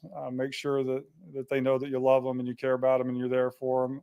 Consistently lay out a standard of performance and live up to that every day. Again, I don't think there's really much I can give Shane that he doesn't already know or hasn't learned from the guys he's worked for or watching his dad as he's growing up. But I think he's well equipped. But there are certain things behind doors that head coaches' decisions you have to make. And I think I'm a guy that I'm not afraid to give an opinion or make a decision that he can lean on if he has questions or wants any help with anything or any matters. Josh Kendall. Hey, Marcus, Josh Kendall with The Athletic. How are you? When you hear the term complementary football in terms of how the pace that you use specifically affects the defense, what does it mean to you? And did you have any discussion like that with Shane or with Clayton yet? I was going to go to that route. I think complementary football is you have to, I mean, again, play both sides, kicking game, defense and offense. I think that you have to be careful. If you are going to use tempo, you better get a first down or two. If you go out there and go 3 and out, like we all know, you're putting your defense at a great disadvantage. So we have to be smart. I think one of the things that Oklahoma, everybody thinks they go fast all the time. They really are not that fast. I mean, when you watch them, they're very deliberate in the run game. They're very deliberate in their play style. And then all of a sudden they'll mix some tempos, some spontaneous plays on you. And that's one of the things that we did at Carolina this year. I mean, we would huddle up. We would play at a good tempo, and then we'd get a first down, and then we'd throw 2 or 3 plays with some tempo in it, get another first down. So I think, I don't know many teams. I mean, you've got to be a special mindset to go fast as you can all the time. I don't see us doing that, but I think anytime that you can mix and change tempos throughout the game is a huge advantage for you. And then, like you said, you got to make sure that you're staying on the field, getting first downs, and helping out your defense. Scott Eisberg. Hey, Scott Eisberg down at Channel 4 in Charleston. Just kind of doing my research on you. Talked to Jeff Bleemer last night, who said, how does a guy who played wide receiver in the SoCon end up coaching offensive line in the Carolina Panthers in the NFL? But I guess that the kind of question is, how does that happen, and how much has that prepared you to kind of run the gamut of positions to coach an offense and call plays on an offense in the SEC? It's been unbelievable. I've coached every position on offense. I was a tight end coach at Baylor. I've always had, coaching quarterbacks most of my life, the protections aspect of it. I mean, you're having to coach the whole gamut of the offense. And I've always been interested and always wanted to have a chance to coach O-line one day. And luckily, Coach Rule thought, in the NFL, it's set up. You have an O-line coach, and then you have an assistant O-line coach. And usually the assistant O-line coach, like back in the old days, you had a tackles, tight ends, and an O-line guy. So it allowed me to go in and learn from Pat Meyer, which is a great offensive line coach, be hands-on with a lot of really good, talented players, including my man Dennis Daly, who played here a couple of years ago, and get to coach them on the field. And I think just the meetings, all the things I learned that in 20 years of coaching I'd never even thought of before, just how it has really progressed me. I mean, light years from where I was just a year ago as an offensive coordinator is going to be a tool that I can use. I mean, there's not a position group on the field that I could not coach, and I'm not at least somewhat of an expert on each one of them. So I think it'll be good for everyone just to have a guy like me that can, not help them out, but they can ask questions. And I think the main thing is a lot of coordinators that have never coached offensive line don't understand the strains on an offensive line, and may ask them to do things that aren't possible at times.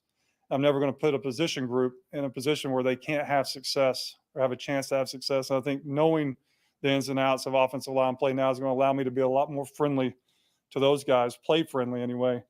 And I think that'll allow us to have some more success faster. Colin Taylor. I guess just first of all, kind of how excited are you to get back into maybe the recruiting world now that you've been out of it for a little bit? And when you are on the recruiting show, what are some things that you're looking for from quarterbacks when you do scout them and talk to them? The recruiting world and the press conference world is totally different since the last time I was in college. This is nuts that I'm looking at you all on the screen. It's kind of weird trying to get used to it. The recruiting world as well, just guys, they can't come on campus. We can't get out on the road. It's a bunch of Zoom meetings, phone calls, text messages. So it's totally different, but it is exciting to get back out and create these new relationships with the coaches and the players. As far as what we're looking for quarterbacks is just, you want a guy that can communicate, that's competitive. You want a guy that has leadership skills, both through his work ethic and, to be able to be a leader by vocally calling out guys and making sure guys are doing things the right way. And then, the intangibles, we would love to have Peyton Manning and Tom Brady and those guys, but a lot of times some of the best quarterbacks are, 6 foot. Like there's one down the hall, Connor, who is one of my favorite college quarterbacks of all time. He's not 6'4". So sometimes you have to maybe go against what you wish for and find that guy that has those certain intangibles, leadership, competitive intangibles that can get the job done for you, and toughness to get the job done for you. Let's go back to Michael Lanana. Hey, Marcus. In recent years, it seems like the college game has had a lot of influence on NFL offenses, just in, the RPOs, air raid, and motion, and jet sweeps, and all of that. Now, I'm just curious, for someone who's been on both sides of it, what that exchange of ideas is like between both, and what you might be able to bring from the NFL to a college offense now that you're in this role. It's amazing how the NFL has really studies the college game and try to utilizes, especially the jet sweeps and all the different motions in the run game. I can't tell you how many hours of the Oklahoma film that we watched in the off season. And then what you can bring to the NFL is just, again, just learning from Joe, just, getting at certain formations that allow the quarterback to gather information. Like, we're information gatherers. Like, you have to play that position, and there's so much stuff that happens after the ball is snapped. If we can give them the information they need before the ball snap, how much better are they going to be able to, to play and be productive? And that's what we're going to try to do. And I think I've learned a lot of things from him. It's going to allow the quarterback to gather way more information than he's used to. Dick Cox. Coach Beamer has put together a good, young, energetic, offensive-minded staff. Did you know any of these guys in advance? And, what's your thoughts of the guys you're going to be working with? Well, whenever he hired Justin Stepp, I texted him. I said, Justin Stepp, home run hire. And he was like, man, thanks for saying that, because I've really been at Baylor and Justin been at Arkansas and SMU. You see the job he does recruiting. You see the culture he builds in his rooms. You see the production he gets in his room. So I think Justin Stepp is a young up-and-coming star in this profession, and excited that he's, that I'm working with him finally. Dez, yeah, I actually coached again my first year, coaching at Chattanooga as whatever coach I was at that point. Dez was Kitchens was playing receiver for Furman, so I was giving him a hard time. He put it on us that day. So I'm really fired up. Great offensive mind, former offensive coordinator. He's called plays. Again, somebody that I can really lean on in the room for game planning, philosophy. So I'm really excited about Dez. And Kimry's just is unbelievable. I just met him for the first time last night, and he is what we would say OOU, one of us. Like, I'm excited to get to know him. Again, he brings knowledge of a lot of positions as well, being, such a successful high school coach. I think he can coach everything on offense, at a high level. So I'm really excited to get to know him. We got to hire an offensive line coach, and, hopefully we're getting close on that. We're going to bring in a guy that can, execute our philosophy of toughness and competitiveness. And so I'm fired up, man. It's we've been together all morning this was the first morning we've been together. So I'm really fired up that chance to work with these guys. It's a great staff. And the one thing I would say is it's a bunch of guys that have something to prove too. It's not, some retreads that got fired from an NFL team or a former, offensive coordinator that is at the tail end of his career. We're a bunch of guys that I think they are really smart. I try like heck to keep up with them, but have something, a chip on their shoulder and ready to prove to people that we can do some special things here. Hill McGranahan. Yeah, kind of going back to the topic of quarterback recruiting, how challenging is it going to be to evaluate guys in the portal if that's a route y'all choose to take when adding to the position? How difficult will it be to evaluate some of those things like you were talking about a second ago?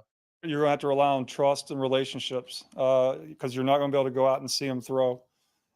So you got to find guys that that have seen them throw, that you trust, evaluate the tape, get on the phone with these guys, take them through a psychological test of what you're looking for as far as communication. And do you vibe with this guy? Does he have a personality that you want? Does he challenge him a little bit on the phone? See if he, barks back a little bit. Is he competitive? But the physical traits, you got to rely on the film and trust your eyes on the film. And then anybody that you've ever met before that knows what they're talking about, hopefully they've seen them and they can report back to you about, at some camp I worked 2 years ago, I saw the kid do this and he's special. So, there's a lot of trust, a lot of trust, if you're going that route. Hill, you have a follow-up? Yeah, I wasn't sure. I needed to put my hand up, but with your background, learning from previous coaches, who are some of the guys that you would say have been some of your biggest influences in offensive coaching and philosophy and all The that. the biggest influencer is Matt Rule. I mean, that's he has invested in my career early on. I was with him in 2013 at Temple. Actually, I was with him in 2005 at Western Carolina. Me and him and Clayton White were all on the same staff with Jeff Collins, who's the head coach at Georgia Tech, and Brent Key, who was the offensive line coach at Georgia Tech. So we had a nice little staff there at Western Carolina. But Matt invested in me in 2013 as his offensive coordinator at Temple. And to watch what he's done at Temple when we win 1 game, 6 games, and then won 10 games back to back, to what we did at Baylor where we won 2 games and we won 6 games, missed a bowl, which is impossible to do. And then to go on and play in the Big 12 championship where we lost 3 games that year and Shane beat me 2 of the 3 games. So beat us in the regular season, the Big 12 championship, to go to the Carolina Panthers and, making strides there. So just watching him, how he invests in his guys and how 24/7 he's there for them. There's no there for him. I think that's something that I'll always take with me. I think that, being with Joe was a really good experience. I tell him all the time, it's kind of hard to say I have a mentor that's 31 years old, but it was really cool to hang out and watch him work and watch him do his thing. Very, very influential, part of my growth as an offensive coordinator, as Matt Rule is a growth of just overall coach and leadership skills and how you develop programs and turn around programs. Anything else for Coach Saterfield? See no more hands. All right. Thank you, Coach. Appreciate it. Thank you, guys. Thank you. All righty. Good stuff from Gamecock's new OC. Yeah, I mean, I like everything I heard. Yeah, overall, you like these, you like these guys a lot. I think what you like the most about them is you keep hearing them say, chip on their shoulder, something to prove, real hungry group. That's a welcome. It's a really welcome addition to this coaching staff and this program is what I would probably say more than anything. So I think they got Justin Stepp coming up, and then we will be done. So let's see. Travis Ford made a comment. I don't care if he's been around Brady. I met Dan Marino once, but does not make me an expert on his scheme with the Dolphins. Because, yeah, Travis, that's exactly like what you're saying. That comparison definitely makes 100% sense, right? Sure. Whatever you say.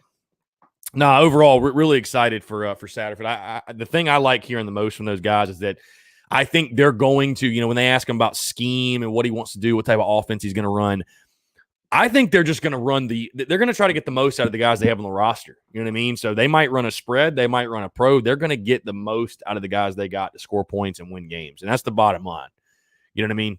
I think that was something that definitely in the Muschamp tenure, you saw way too much of was our coaching staff, I thought, really committed to running a system instead of building a system around the guys you have on the roster, which it sounds like that's what Coach Beamer and Saterfield and these guys are going to do. They're going to,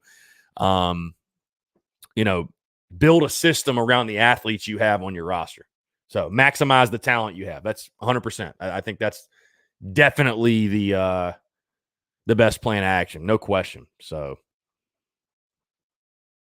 yeah, and Tyler Nolan, he made the comment on the retreads thing for sure. Yeah. It's kind of funny, right? Like how I feel like all these guys, they have that chip on their shoulder and kind of almost throwing slights at the last. All right, let's go ahead and least is tune into Justin Coach Stepp. Justin Stepp. I think Justin's going to make an opening statement, and we'll open up for questions. I just want to thank Coach Beamer and the administration here for the opportunity to be here. I got in, literally been here 24 hours as of about 12 o'clock, and pulling into this parking lot this morning and driving out of here last night is just it's surreal. I went with Eric Kimry just a second ago. I've gotten Bojangles and I've gotten Rushes since I've been here. So the next one I got is Zestos, and I'll hit the trifecta. So, man, I'm just excited to be here. Excited for the opportunity. I grew up coming to these games and being in this stadium every Saturday and walking up that sidewalk. So to be here is a dream come true for me and for my family. And couldn't be more excited about being with Coach Beamer and being with his staff and looking forward to getting to work. Mike Yuba with the first one. Justin, kind of just explain this process for you in terms of when Coach Beamer reached out to you and as someone that, coached football in the Midlands and just around this area, I know a lot of people are familiar with you and your family. What was that kind of process like? And when he did offer you that position, what was like the first thing you did? I mean, who was the first person you reached out to? The first one was my wife. She's an East Texas girl and hadn't really been too far from home. We're 5.5 hours away from her family when we were in Arkansas. And so first was just checking with her and saying, hey, is this something you'd be willing to do? The process happened really fast. And obviously a chance to get back closer to home. I mean, I think the closest I've been to home when I was a grad assistant at Clemson in 9, 10, and 11 was probably the closest I've been to Columbia. And then obviously being out in Dallas and being in Arkansas it's been a challenge as far as being around family and spending time with family. So the chance to get back home was something that we couldn't pass up. But, the process happened fast. And my initial conversations with Coach Beamer, I was actually shocked that he called me. But again, like I said earlier, the chance to be part of this and to be part of his staff and be part of getting this program back right was something that I couldn't pass up. Dick Cox. Hi, Coach. I'm Dick Cox with Lindy Sports and Cox Sports Broadcasting. You're well known already around the state, though. But what's the most important thing that you want people that don't know you to know about you? And second part of that, talk about two Furman boys getting together and coaching at South Carolina. Yeah. For the first part of that, as I hope what I'd want people to know is that relationships mean a lot to me. Relationships with my players, relationships with the staff, relationship with the great coaches in this state. I'm where I am today because of high school coaches. I could think of numerous ones around the state that either coached me here when I was here at camp, trying to, as a high school kid, trying to get a scholarship to South Carolina, as a young coach that kind of helped me get a job. Growing up in this state, growing up around the high school coaches in the state. My dad was a high school coach in this state. I'm very thankful for all those relationships, but the number one thing I want people to know is that this place means a lot to me. It's home. I tell everybody, every coach I talked to about this decision was, Justin, you don't get too many chances where you get a chance to go home and coach around your family and be around your family. So the chance to be here, like I said earlier, is a dream come true. I'm very grateful to all the relationships here, but I want people to know they're going to get a relentless recruiter. I'm not going to be outworked in recruiting, and I'm going to put everything I have into my players. My players they're my family. That's something that's really important to me, is building those relationships. And, I wouldn't be here today without Des Kitchens. It's always been a dream of mine to work with him. He came back to Furman my last few years at Furman and had a chance to get coached by him, not specifically, but he was on the staff. I grew up watching him run touchdowns at Wagner Sally, so it's a dream come true for me to be on the staff with him. Eric Boynton. Yeah, Eric Boynton with the Spartanburg Herald Journal. How emotional, can you kind of describe your emotions about this whole thing? Just a little bit of what you've talked about coming home, your home state, but just how emotional are you around this whole situation? Well, I was hoping you weren't going to ask me that, so I didn't get emotional.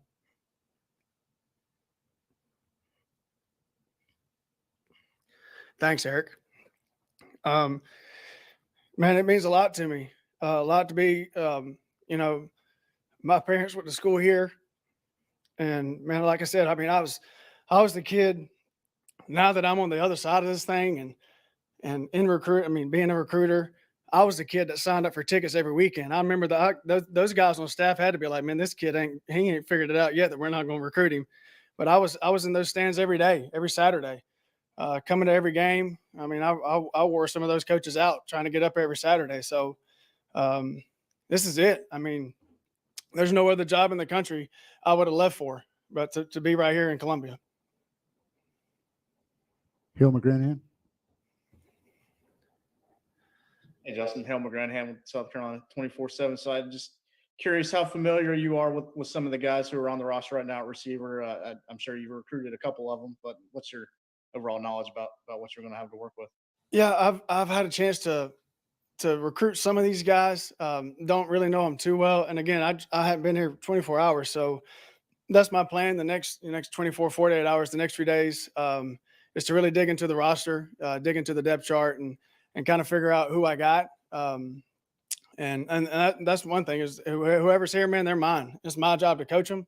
And I couldn't be more excited about coaching the guys that are here. Man, I want guys that want to be here, and I want guys that want to play at University of South Carolina. That's the most important thing to me. Like I said, this is my dream job. This is home. And I want guys that are as passionate about playing for this university as I am about coaching here. Phil Kornblue.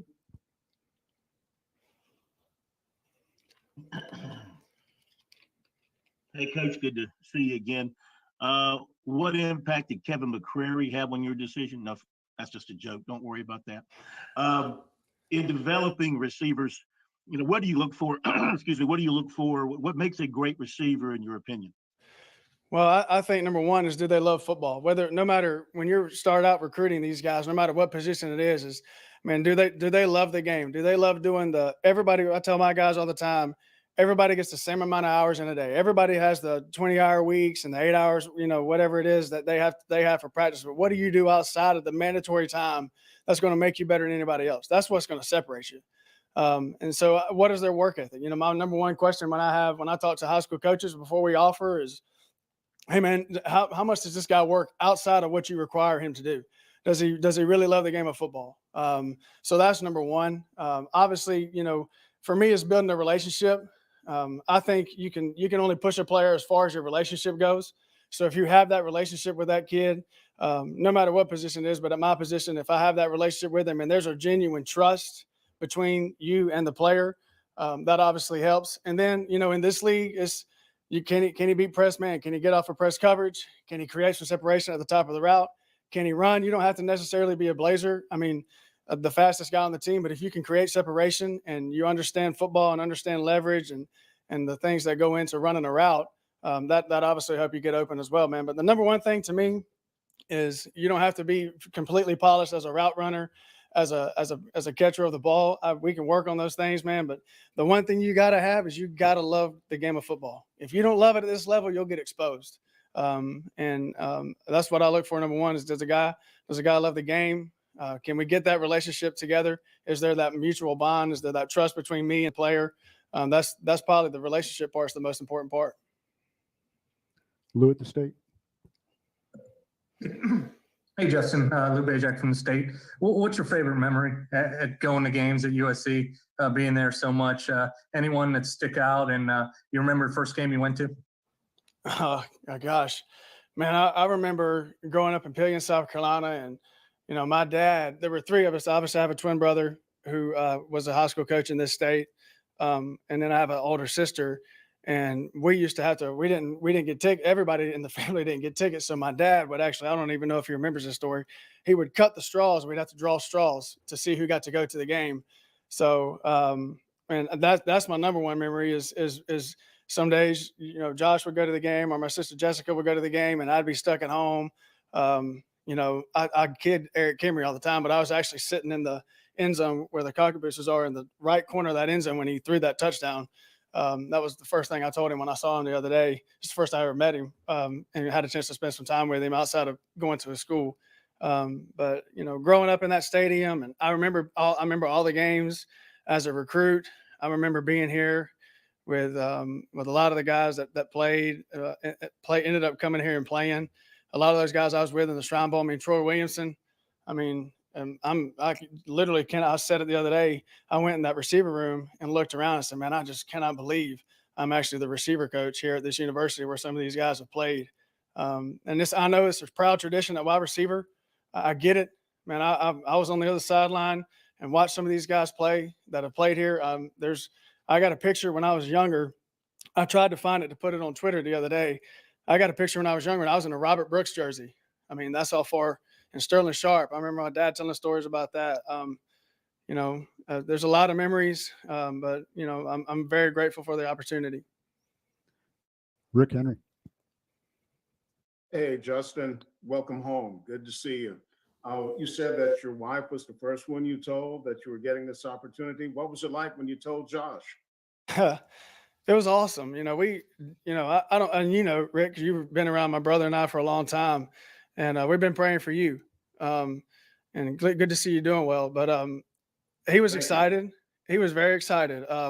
We hadn't had a chance to really be around each other a lot just the last few years with him being at Georgia State, and obviously they've had good success, and Coach Elliott there and playing in bowl games. We've seen each other last year. I think we saw each other for one day over Christmas. So the chance to even be 3.5 hours away from him is something that meant a lot to me, and he's obviously proud. And I'm obviously proud of him as well. Hey, one more thing too, at your different coaching stops, and just knowing how proud you are of South Carolina and high school football here, how much did you brag to your coaching colleagues about the level of talent in the Palmetto State?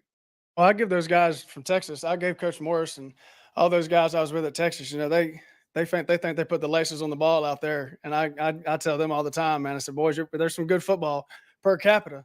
There's some good football in the state of South Carolina. I'm very proud of this state. Very proud of I'm a product of the high school coaches in this state, and I can't say enough about it. And that's going to be our number one objective here. That's my number one objective, is to try to keep this talent in the state, and right here in Columbia at University of South Carolina. Colin Taylor. Just I guess Colin Taylor from Rivals.com. Two questions for you. I'm curious, how is recruiting gone? I think you have a reputation as a pretty relentless recruiter. Just how is that gone since you've taken the job? And second of all, is there a go-to order of Bojangles for you now that you're back in South Carolina? Well, yeah, it's been really the crazy thing is to see the amount of interest that is kids have in this university and have in this program. I mean, overwhelmed by the guys from not just this state, but the previous relationships and the kids in the other states that I was recruiting. Of everybody, Coach, hey, I would love to have an opportunity to talk to you about the University of South Carolina, and it's been really impressive. Really impressive to see the response from a lot of these young kids. And as far as a go-to order, go-tos, you got to have sweet tea. The sweet tea in South Carolina is it's a whole nother level.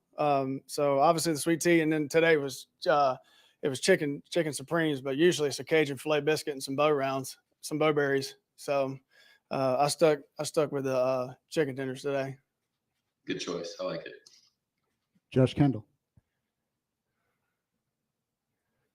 Hi, Justin. Josh Kendall with The Athletic. Nice to meet you. Yes, sir. This staff feels like a non-traditional staff in that there's no, there's not sort of a name that every SEC fan knows. You haven't been with this group long, clearly, a matter of hours.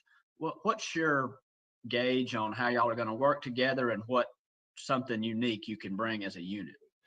I think that's a great point. Coach Limbo was at Elon my last year playing. So I'm working with a guy that, coached against me in college, and think a lot of what he's done in his career. And just knowing Coach Beamer, knowing him and knowing what he's all about, there was no doubt in my mind that he was going to put together a great staff that mirror his values and what he wants for his program. So that's the number one thing as I was excited about, was being around good people. I think when you're around good people and you surround your players with good people, I think it goes down to the kids.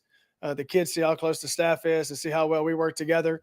Obviously, right now, everybody loves everybody. There's no bullets flying, but I know that Coach Beamer's put together a staff that when things do get tough and adversity does hit, because we're going to hit adversity this year, we get stronger together. We pull together. We find solutions and figure out ways to fix problems. I'm excited for the direction of this program. I'm excited for the type of men that we have in here. As a young coach, I still consider myself a young coach. I'm excited for the guys that have been doing this a little bit longer than I have, to be around them and to learn from them and to learn their tricks in recruiting, to learn, different things about how to manage players and how to run meetings. That's something I'm looking forward to. And I think the players will see how close we are and see how hard we work as a staff. And I think that'll trickle down to them. John Del Bianco. Justin, obviously growing up here, what their facilities were like when you were here in Columbia growing up as a kid, just, being here for less than a day. What have you been able to see about the improvements at the stadium and obviously the building you're in right now? Yeah, I've never, just yesterday when I drove up here is the first time I've ever seen this. I remember being, when this place got built, being out of Arkansas and seeing the reveal, and I got to watch the players run through here. and seeing their reaction to it. And my first immediate reaction was like, man, it's going to be impossible to get a kid out of South Carolina now with the facilities the way they are. The last time I was here, everything was in the end zone. And I mean, this place is unbelievable. The resources here and the way the functionality of this building and being not just for the coaches, but for the kids and the players. It's impressive. I mean, you got everything you need, there's no reason why you can't recruit the best kids in this state and the best kids in the country to come play here. The facilities are first class. And, I think the number one thing people will find is as good as the facilities are, the staff that Coach Beamer's put together, I feel like it's even better than the facilities. Eric Boynton. Yeah, how did your playing days at Furman maybe help increase your desire to get into the coaching business? Maybe how did it help mold you become the coach that you've become? Yeah, I think the number one thing is my playing days at Furman was taught me patience. You get out as a high school kid coming from a small town in South Carolina. The only time I ever left the field was on kickoff. When I got to Furman, and I remember walking out there the first practice just thinking I was going to roll out there and play every snap as a freshman. And you start looking around and you realize you're not really as good as you thought you were. I think the number one thing is it taught me patience, and I owe everything to Bobby Lamb and those guys there at Furman that helped mold me, and Billy Napier, who was a fifth-year senior at the time, and Barry Reinhardt, and those guys that taught me what it was like to study the game, to come to practice every single day, to set goals for yourself every day. Set a goal for yourself every practice. I'd have never made it through those 5 years had those guys not taught me that at a young age. But I think the whole fire behind coaching was, like I said, growing up, watching my dad coach, watching Ben Freeman, who was my high school coach, watching the relationships they built with us. I mean, I think that's something special. Especially what I love about this college game is that you get these kids at such a pivotal point in time in their life where they pretty much, these 4 years of college, mold them into who they become as men, and to make them to where they're better husbands and better fathers and better citizens when they get out of this building is the best part about my job. I tell my guys all the time, if the only thing you get out of me is learning how to run a better route, learning how to catch the ball better, then I failed you, and I failed everybody that has poured into your life to this point. I failed them miserably. It's about helping them grow off the field. And I think that's something that I saw my dad and those guys that I grew up around in this state. Phil Strickland. I mean, Phil Strickland, he's like Vince Lombardi to me. I mean, I watched that guy win state championships and watched what he did with those guys. I mean, it's to think I can have that same impact on a kid is something that I don't take for granted. Kind of keep it as close tabs on the Gamecocks as you did with the Paladins once you kind of got into adult life. It sounds like you almost consider yourself as much of a Gamecock as you do a Furman Paladin. Yeah, I'm obviously, my dad, I didn't really have much of a choice, man. My dad watches the games on Saturdays and keeps up with them. My sister as well. And again, it's just, being from this area and always wanting to see the Gamecocks do well. Obviously it hadn't been great the last few years, man, but I'm excited to be part of turning it around. And even the women's basketball, man, and being, I'm working for the same university that Donald Staley does is pretty impressive to me. But man, I'm excited to be here. Phil Kornbluth. Yeah. Hey, Justin, again. There's been a great divide in our state in the years that you've been gone. You helped contribute to that great divide during your time up at Clemson. So what can you share with the staff from what you learned up there? How much forward to maybe, doing what you can to help close the gap between South Carolina and Clemson? How do you view that going in based on what you know of the two universities? Yeah, I would think, Phil, the most unique part about that is being part of Coach Sweeney's first staff.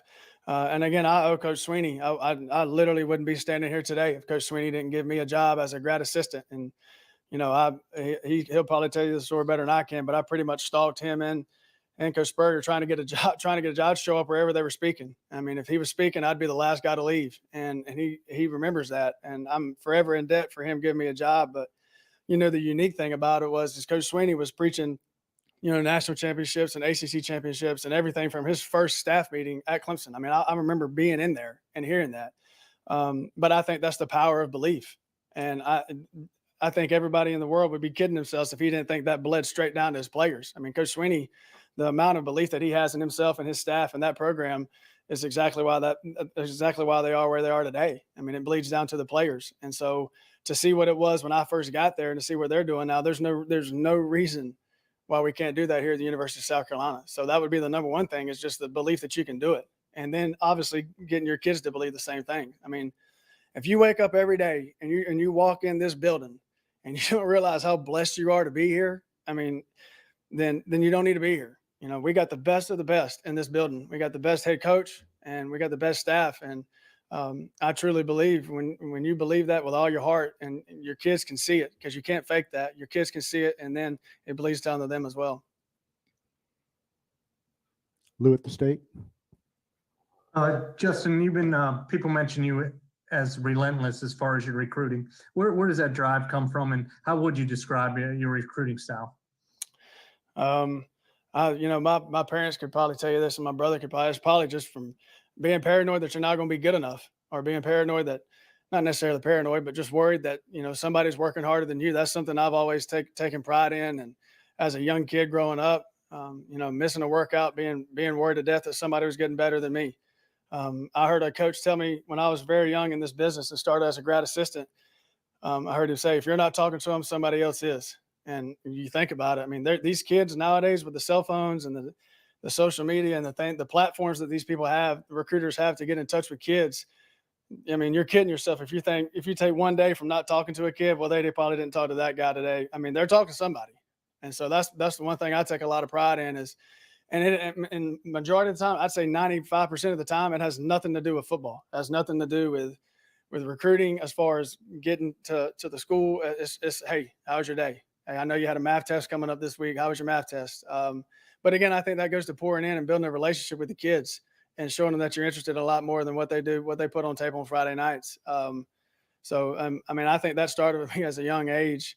I just take a lot of pride in trying to build the best relationship. If somebody feels what the worst thing I could hear is that, man, I had a better relationship with that coach than I did with Coach Stepp. I mean, that'd be the worst thing in the world for me to hear. I'd rather him tell me he just didn't want to come than to tell him he had a better relationship with somebody. And that's something I take a lot of pride in.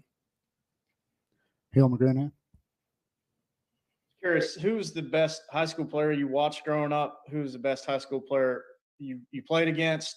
These are all in South Carolina, of course. And who's the best high school player that you've coached against from the state?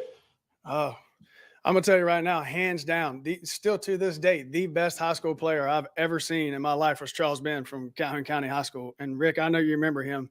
I mean, they had me trying to cover that guy. I mean, and he was legitimately pointing over saying, hey, throw it over here. And I was like, man, I hope they don't. I mean, I couldn't stop him. And I told him that the other day. I mean, he messaged me on Twitter, and pretty special that a guy from back in 2001, man, messaged me about congratulating me on the job. But him was by far the best one I've seen in person, and obviously playing against him. And then obviously Demetrius Summers, man, I remember watching him play. I remember being at the state championship game here, and it was legitimately one of the best one-man performances I've ever experienced in my life. He was special. It was almost when he wanted to, he could completely take over a game. And obviously being in Texas, man, I got to watch Kyler Murray play. I mean, that guy's just, he's unbelievable. But Charles Ben, I tell everybody, I still tell Coach Rump, man, I said, that guy's he's the best I've ever played against. Dick Cox. Being a college and high school coach for 37 years, I've collected little things over the years, and I just got a plaque the other day that says a good coach can change a game, a great coach can change a life. Talk a little bit about what you see your role in coaching has been. Yeah, I mean, it's kind of what I hit on a minute ago. Is just preparing these guys for life after football. I mean, my goal as a coach, and I remember when I married my wife Brooke. I mean, Bobby Lamb was there. Ben Freeman, he couldn't come, but he was one of the first invitations I sent. I mean, because those guys, I mean, outside of my dad, my high school football coach and my college football coach impacted my life more than anybody. I mean, and you just think, when you think about that, man, it makes you every day when you're having a bad day, you got to suck it up, because these kids are coming in here and you never know what kind of problem they may have had that day. But it might be one thing you say to them, and you never know when it might be, but one thing you say to them is going to stick with them for the rest of their lives. And I think that's the number one thing is just being there for these kids and making an impact on their lives. So it's like I said earlier, if all I do is make them a better football player, then I failed them, I failed their families. And, I take an extreme amount of pride in making sure these guys know I love them and know I care. But love's not a word, is a word I'm not afraid to use. I want my kids to know I love them. Obviously that's built over time, and that's built through going through adversity, going through tough times together. But letting these guys know that there's somebody that has their back. And it's not just a 4-year while you're in this building playing for the University of South Carolina. This is 40 years down the road when you can't play anymore and you have a wife and you have your kids. And, I want to be there. I want to be the guy. I want to be one of the first ones that get the wedding invitation. That's something that would be really important to me. And Eric Boynton. I was just curious, you just paid a big compliment to Phil Strickland. Did you have a very, a personal relationship with him, or is he a guy that you kind of just watched Justin from afar and admired how he went about his coaching business and the success he had? Well, other than him beating my brains out my freshman and sophomore year of high school, no. But I mean, the guy was just unbelievable. I mean, I went to the Shrine Bowl with my brother. I still think I was a lottery pick there. I'm not sure how I got there, but especially after I saw the room I was in. But man, Coach Strickland treated me like I had played for him at Batesburg Leesville for 4 years. I mean, he was, and because I was a little immature in high school, as probably all of us were. But man, I was competitive, and man, that guy just put his arm around me and told me he cared about me, he loved watching me play, and man, I'll never forget that. I mean, I walked into the Shrine Bowl trying to figure out what I was doing there, and I think he could sense that. And put his arm around me, man, and say, "Hey, you belong here, and man, you're gonna have a great week." And I mean, that was in 2001. We're in 2021, and I'm still talking about it. So it obviously had an impact on my life. And the last question goes to John Del Bianco. Marcus Saterfield had called you a home run hire when he met with us a little bit ago. Just what is your relationship like, having been in the same region of the country a few years back, and what do you know about maybe his offensive philosophies? Obviously. I've followed his career.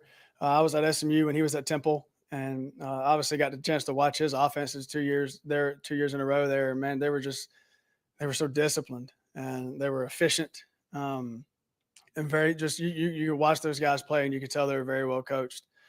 Think a lot of him as a man. And obviously I think he's a really good football coach. So I don't know about me being the home run hire. I think there's a lot better ones on this staff than me, but man, I'm humbled, and just eternally grateful for the chance to be here. And with that, we will wrap it up for today. Appreciate everybody taking the time, and hopefully we'll do this again real soon with some other coaches. Thank you, Justin. Thanks, guys. Thanks very much. Thanks. Hey, thanks, Justin. Welcome home again.